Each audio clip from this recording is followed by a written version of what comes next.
Sveiki gerbiamieji, taroskopas ateinančiai savaitei. Norintiems sužinoti, kas laukia 12 zodiako ženklų, žiūrime.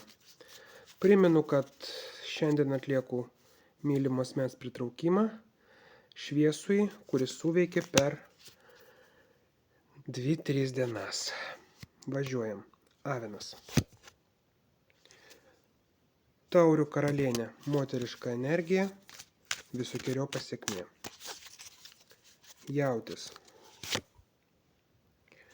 Pentaklių riteris, geros naujienos finansų fronte. Dvyniai. Mirtis, permainos. Primenu, kad dėl ritualų rašykite privačiai. Mylimo asmens pritraukimas, sėkmės pritraukimas ir daug kas toliau.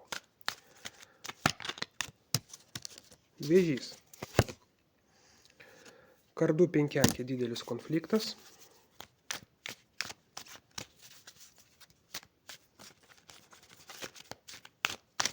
Liūtas. Pentaklių pažas, finansinių reikalų pagerėjimas. Mergelė. Vėzdų šešiakė, persekios praeitis. Primenu, kad taip pat galite užsakyti talismaną pinigų litus, kuris labai padeda finansinius reikaluose. Svarstyklės.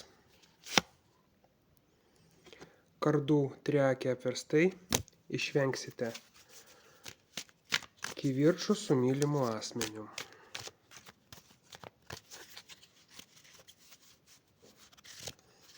Skorpionas. Triakė šį kartą vėzdų, sandoris. Šaulys.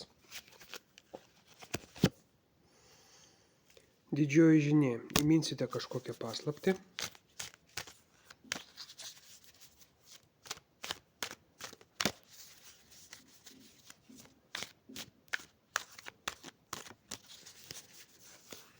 Ožiaragis.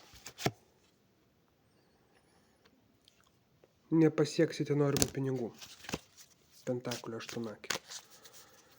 Primenu, kad į ritualus galite rašytis jau dabar. Vandenis. Namų pojūtis. Vėzdų keturakė. Ir žuvis. Imperatorius. Pasieksite visus tikslus, kurių tikitės. Išeisite iš visų problemų, kaip turi būti. Sėkmės jums!